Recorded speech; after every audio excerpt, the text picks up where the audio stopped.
मुझे लगता है कि चीटिंग करने वालों को हम लोग बहुत इज्जत देते हैं।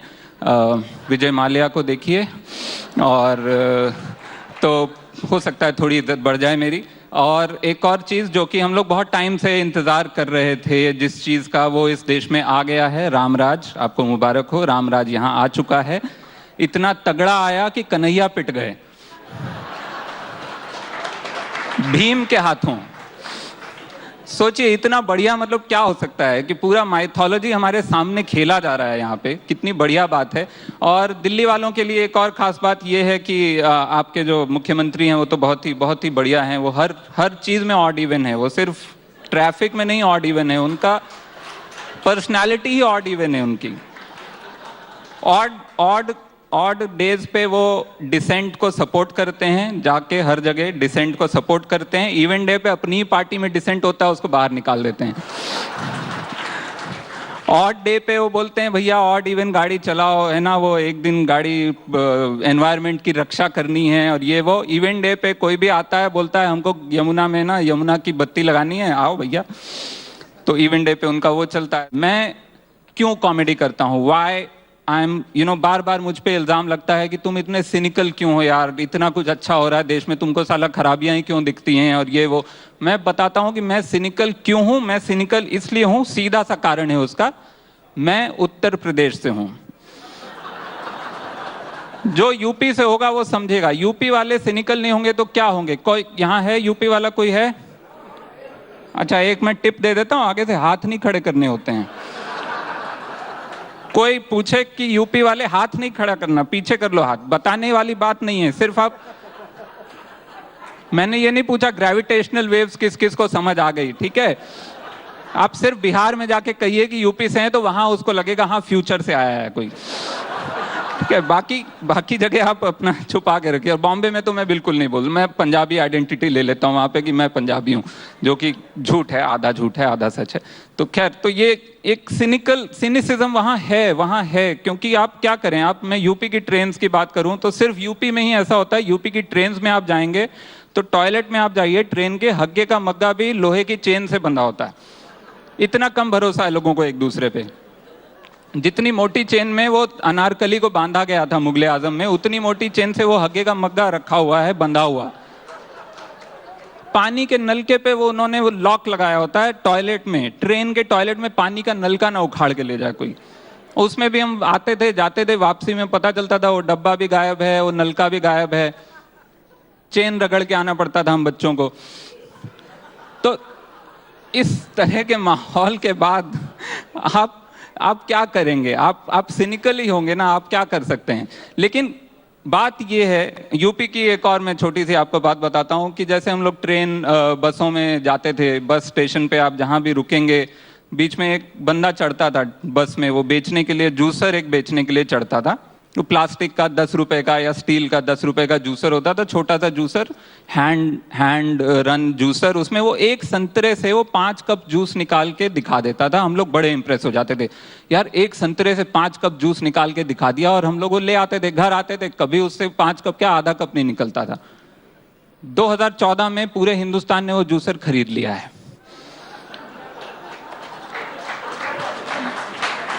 जो जितने वो 5 कप बोले थे, आपसे आधा कप आपको नहीं मिला है आज तक, आप याद रखिए।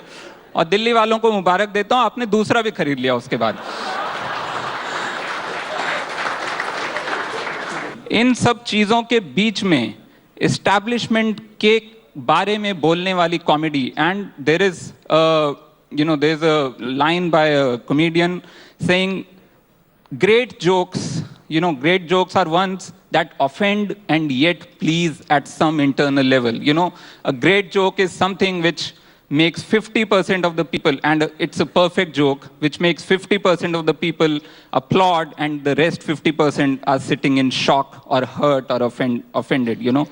वो बैलेंस तभी हो सकता है जब आप एस्टैब्लिशमेंट के बारे में बात करें। और मेरी पोजीशन ये है कि I am upper caste Hindu male. There has been no बहुत सारे एस्टैब्लिशमेंट मेरे ऊपर हैं ही नहीं actually, in India. There are very few establishments. हाँ, पॉलिटिकल एस्टैब्लिशमेंट हो सकता है, आइडियोलॉजिकल मिडिल क्लास एक मोरालिटी है, वो एक बहुत बड़ा एस्टैब्लिशमेंट है हमारे देश में। Why are we having this session here today? You know, अचानक से क्या हुआ है? 2016 में हम कॉमेडी एज डिसेंट की बात क्यों कर रहे हैं? 2016 में ऐसा क्या हो गया है? क्योंकि मैं 2005 से कॉमेडी लिख रहा हूँ, इट्स बीन 11 ईयर्स। उसके शुरू के 9 साल मेरी कॉमेडी जब थी, उस समय यूपीए की सरकार थी इस देश में। उस समय किसी ने मुझे आके कभी नहीं बोला कि यार बहुत बहुत ब्रेव हो तुम, ये जोक्स कर रहे हो। जो पिछले 2 साल में मैं हर हफ्ते सुनता हूँ, हर हफ्ते मुझे बहुत लोग आके बोलते हैं, बहुत यार तुम, बहुत दम है तुम में यार, या बहुत क्यों, मतलब इतना पंगा क्यों ले रहे हो? मैं कहता हूँ मैं तो पंगा, यार अगर ये पंगा ही है तो मैं 11 साल से ले रहा था।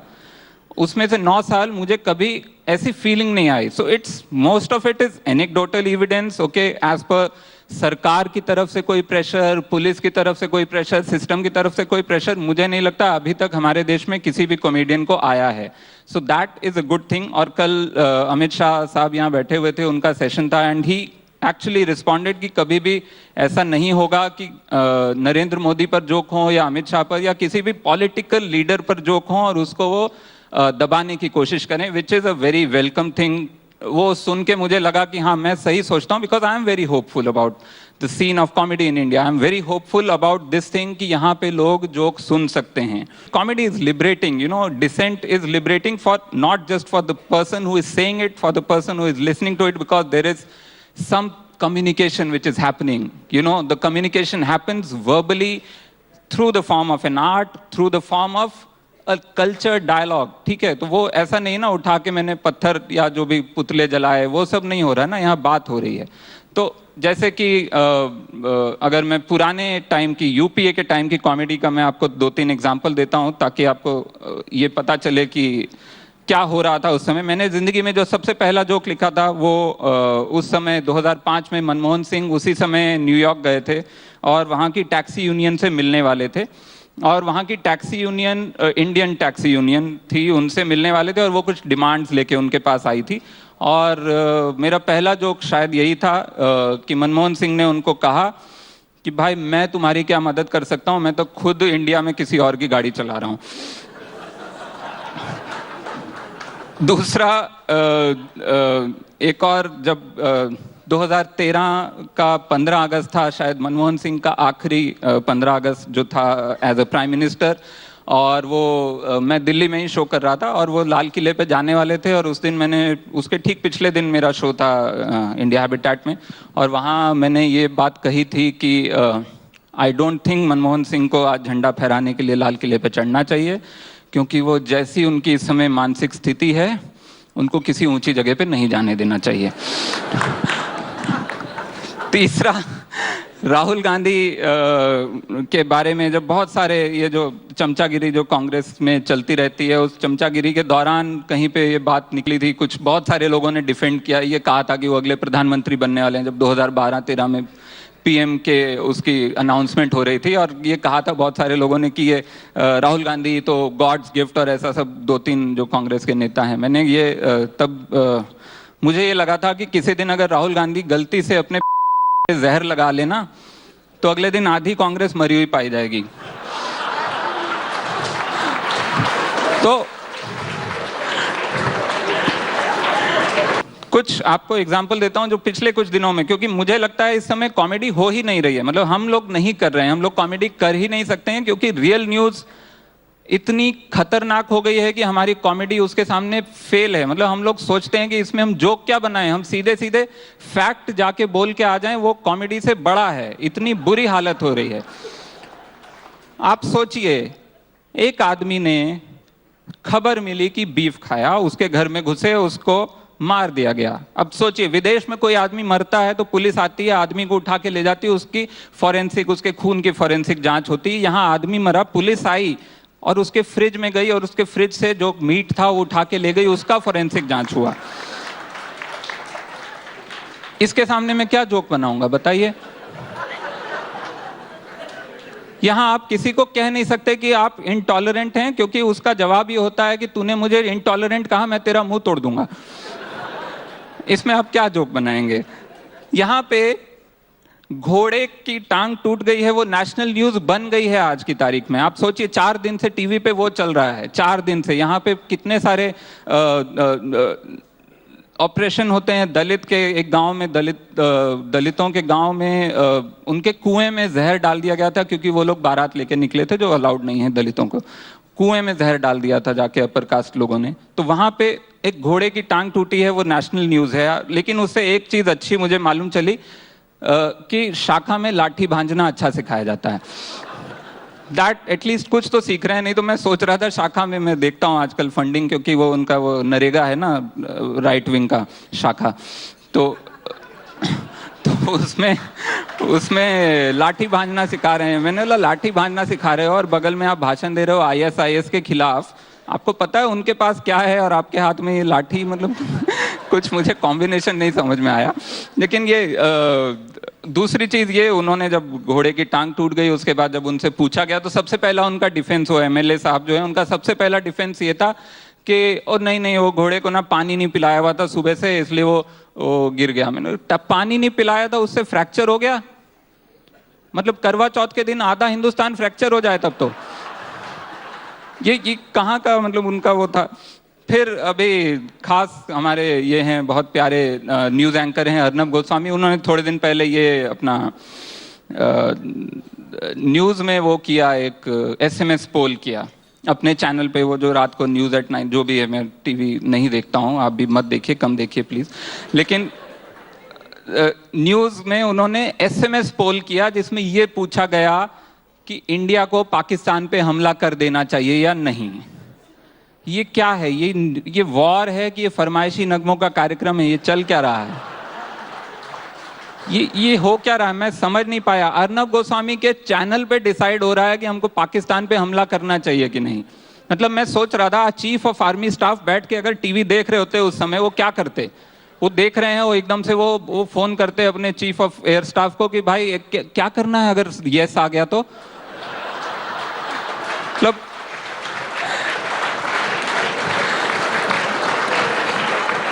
ये क्या हो क्या रहा है? मैं सीरियसली, इस सब के सामने आप क्या जोक बनाएंगे, आप बताइए। फिर अभी थोड़े दिन पहले हमारे स्टेट महाराष्ट्र में horn okay please pay ban लग गया है। ट्रकों के पीछे हॉर्न और प्लीज पे अब स्टिकर लगा दिए, बड़े बड़े ब्लू स्टिकर लगा दिए हैं, वो जो भी ब्लू टेप लगा दिए, क्योंकि सरकार का कहना है कि हॉर्न ओके प्लीज पढ़ के लोग हॉर्न बजाते हैं। बे हम बंदर हैं क्या? हॉर्न ओके प्लीज लिखा तो पै पै पै हम पढ़ के, ऐसा नहीं होता है। और हॉर्न और प्लीज, अब बहुत सारे ट्रक हैं, आपने अगर आप महाराष्ट्र जाएंगे आप देखेंगे हॉर्न और प्लीज पे टेप लगी हुई है, तो बहुत सारे ट्रक ओके ओके ओके बोलते हुए घूम रहे हैं इधर उधर। वो एक दूसरे को, इधर से जा रहा है ओके, उधर से आ रहा है ओके, तो वो बेचारे परेशान हैं। और मैं नहीं समझ पा रहा हूं कि ये कहां, हमने आज तक कौन सी चीज मानी है लिखी हुई जो वो हम मान रहे थे? हमने आज तक कब माना है भाई? हम तो कभी नहीं मानते हैं। जहां लिखा होता है गधे के पूत यहां मत मूत, वहीं सबसे ज्यादा जाके लोग, जहां लिखा होता है यहाँ थूकना मना है, वहां हमारा वो वैदिक दिमाग जो आर्यभट्ट के टाइम का हमारा जो है ना दिमाग, कि 90 डिग्री हमारा दिमाग नाप लेता है। जहां दो दीवारें 90 डिग्री पे हैं, 89 पे होंगी तो कुछ नहीं होगा। जहां 90 होगा हमारे अंदर से आवाज आएगी थूक थूक थूक साले थूक, तो हम लोग थूकते हैं सीधे।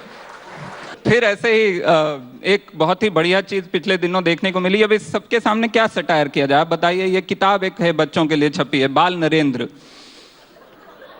इसमें childhood stories of our prime minister mister juicer. तो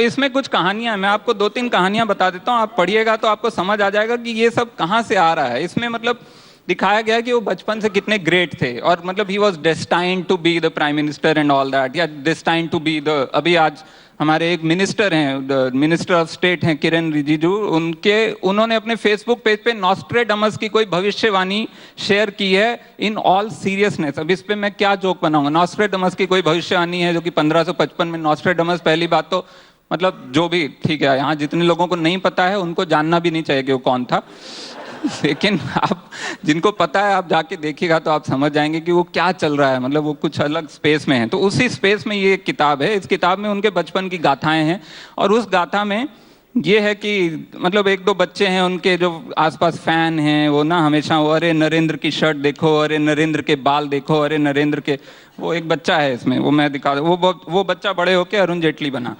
तो वो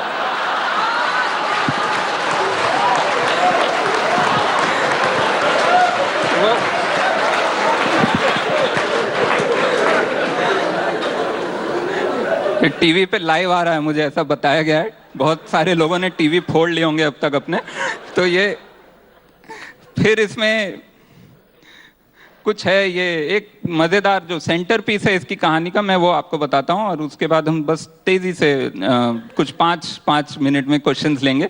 लेकिन ये इसमें एक सेंटर पीस है, इसमें एक कहानी है कि बच्चे नदी किनारे मिट्टी में ना ये क्रिकेट कुछ कैच खेल रहे हैं, ठीक है, नदी किनारे मिट्टी में वो कैच, उन दिनों गुजरात में मिट्टी हुआ करती थी, तो वो अपना उनकी बॉल नदी में गिर जाती है। कैसे, पहले तो गधे बच्चे हैं, नदी किनारे कैच कौन खेलता है पहले ये बताओ, ठीक है, खेल रहे हैं, वो बॉल उनकी नदी में चली जाती है, नदी में मगरमच्छ हैं, यहाँ मगरमच्छ आपको दिख रहे होंगे शायद, I wanted to get slides but वो हो नहीं पाया, लेकिन इसमें मगरमच्छ हैं और मगरमच्छों के बीच में ठीक जाके ये बॉल गिर जाती है। और क्योंकि हीरो हैं ये बाल नरेंद्र, ये जाते हैं और ये बोलते हैं कि हम लेके आएंगे बॉल, और सारे वो जो उनका दोस्त अरुण जेटली है वो बोलता है हाँ भाई जाओ, नरेंद्र बॉल लेके आएगा, और नरेंद्र जाता है बॉल और मगरमच्छों के ठीक बीच से बॉल लेके आ जाता है। मगरमच्छों के बीच में बॉल पड़ी है और बॉल नहीं, सिर्फ बॉल नहीं लाता, वहां मगरमच्छ का एक छोटा बच्चा है, बच्चे को भी ले आता है वापस। ये मगरमच्छ क्या कर रहे थे भाई, ये कैसे मगरमच्छ है, ये मगरमच्छ है कि कांग्रेस है? तुम्हारा बच्चा ले गया, अबे बॉल ले गया, तुम्हारा बच्चा भी ले गया, ये कैसे हो तुम यार, किस तरह के मगरमच्छ हो?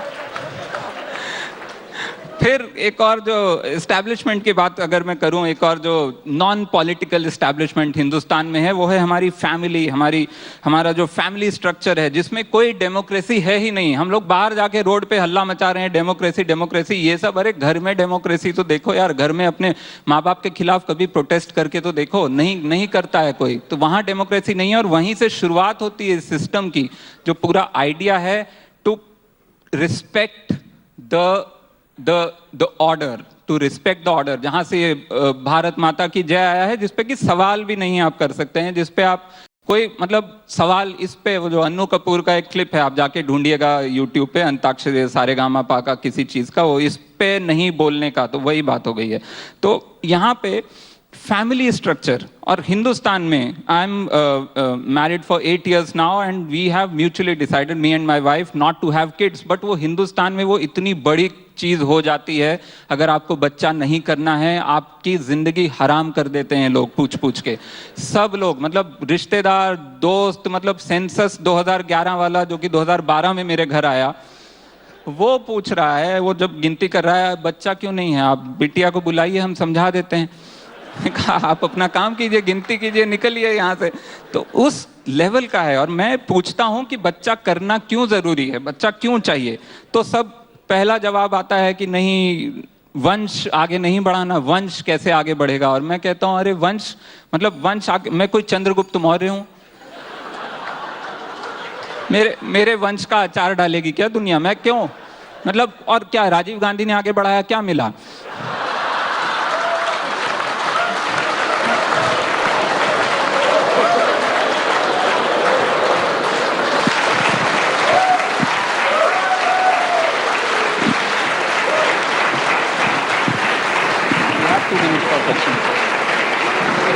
Okay, we have just 2 minutes for questions. I have a couple of questions of my own, but I quickly want to see if anybody wants to ask Varun a question first. Anyone at all? Okay, I'm just going to come to you, but first let me ask you. You've been on a collision course with censors. Yeah. I see that you're attacked all the time online about the jokes you make. Yeah.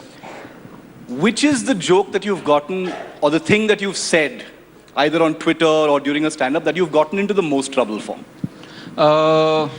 In stand-up, I think it was around the time our Prime Minister was wearing that amazing suit in front of Obama साहब, you know, और उस पे मैंने कुछ किया था, perform in Bombay in a show, and it was just about the fact So, joke has two parts. One is the setup and one is the punchline. And setup has to be foolproof. Setup has to be a fact. Punchline is obviously an exaggeration and whatever, imagination.